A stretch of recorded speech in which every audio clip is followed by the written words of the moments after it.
Good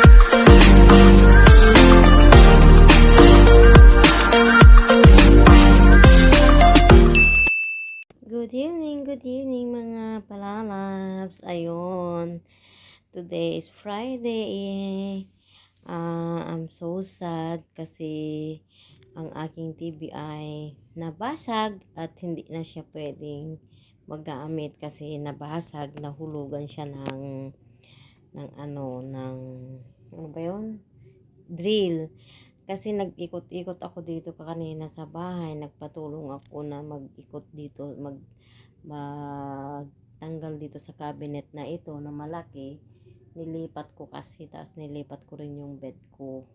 So, ayun, akala namin dito na kasi siya nakapwesto, dito na siya nakapwesto. Kaso ito, naanuhan siya, nabagsakan siya doon galing sa taas yung drill. So, bumagsak siya siguro yung sa bigat ng drill. Bumagsak siya dito sa gilid dito. So, bumagsak din ito. So, means ito hindi siya masyadong hindi siya masyadong nakakapit sa pagka-drill dito sa kahoy na ito doon sa wall. So, ayun, ang nangyari ngayon, ayan, basag. Exactly 1 year na yung TV ko ngayong, ano ba yun, September? Oo, ngayong September. Magwa 1 year siya ngayong September. Ngayon din, nabasag din. Exactly 1 year din. Inaalagaan ko, inaalkoholan ko pa yan kasi nga, gift lang yan. So, ayan.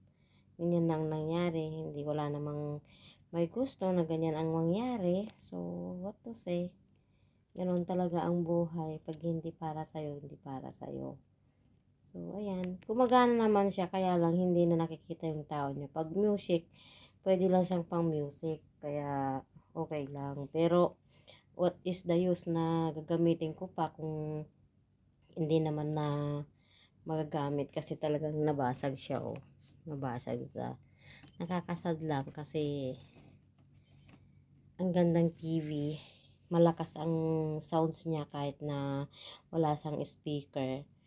Pero ganyan ang nangyari. So, ano pa nga bang magagawa natin? Kailangan na yung inaalagaan natin, kailangan na nating pakawalan kasi ayan na nga, nasira na. Dadalahin ko pa nga sana yan sa Pilipinas pag uwi ko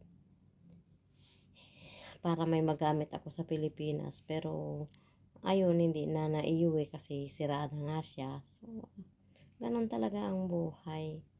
Malulungkot man ako kasi wala na nga yung TV, tsaka bigay lang sa akin ito. So, siguro hanggang doon na lang siguro talaga yung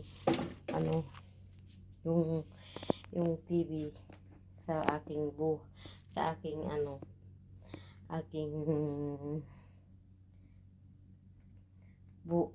bahay, at itatapon na kasi hindi na nga siya pwede. Alangan naman, alagaan ko pa yan kasi kasabi nila kung ipapaayos ko daw siya, bili na lang daw ako ng bago. Pero tagal ko ngang nagtumira dito, hindi ako nakabili niyan.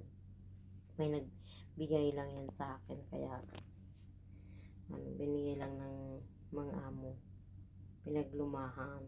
Kaya ayan.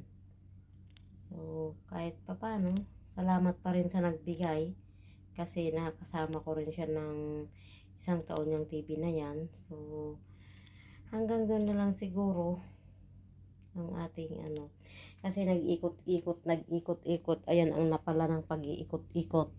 Kasi yung bed ko nandito kasi yung bed ko nandun na ngayon kasi dito sa part na to, dito ko nilagay dito yung bed ko noon. Kaso, may nagbigay kasi ito, pinamigay kasi ito. So, kinuha ko kasi gusto ko yan kasi malalagyan ko siya ng yung mga abubot ko, tapos yung mga may salamin siya, oh.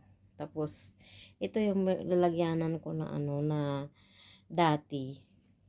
Kaso gusto ko kasi yung may salamin siya. May salamin din kaso ito nahuhulog kasi minsan.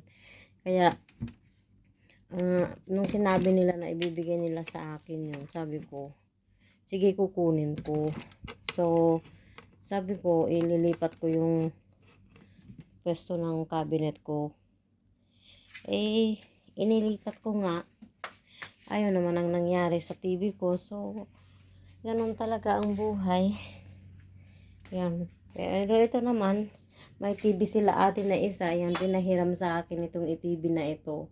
Huwag lang sanang mababasag kasi sayang. So, ayun mga palalabs. I'm very sad kasi yung aking iniingatang TV at isang taon kong nakasama. Kahit na mag-isa ako dito sa bahay, uupo lang ako dyan sa yan. Upa lang ako dyan sa sofa na yan dyan. Or mahihiga lang ako. Isisindi ko na yung TV is siya. Matatanggal na yung lungkot ko, yung pagkamis ko sa anak ko, saka sa lahat, sa pamilya ko sa Pilipinas. Pero ngayon, pag kinuha na nila yung TV nila, wala na akong mapanooran kasi wala na rin yan. Ito na lang yung kasama ko sa lungkot at kasiyahan. Pero, that's life. So, ayun. Hanggang dito na lang ang aking sad Friday afternoon na hanggang ngayong gabi. Kasi katatapos ko palang nagligpit ng mga kalat kasi tinanggal namin lahat ng mga laman ng cabinet. At ngayon lang din ako hinga-hinga kasi katatapos ko palang nagligpit sa mga kalat doon din sa kama dahil sobrang dami ng laman doon sa ilalim. Tapos sa taas ng cabinet. So ayun. Yan ang nangyari sa aking TV. It's a broken. So sad. I'm so feel to cry. But what to do? That's life. Papapalitan pa yan. But not now, but I do my best na mapalitan pa. So yun. Bye for now mga palalab. I'm so sad this Friday afternoon. Walang pahinga kasi nag-ikot nga ako ng pwesto ng room ko, pero yan ang kapalit ng palipat-lipat ng pwesto. Ayan, nakasira ako, nakadisgrasya ng gamit. So yun, wala na akong magagawa kaya sinandyan na aksidente, hindi ko naman ginusto yun. Yun, that's life. Bye bye. Bye bye. I love you. Bye bye bye.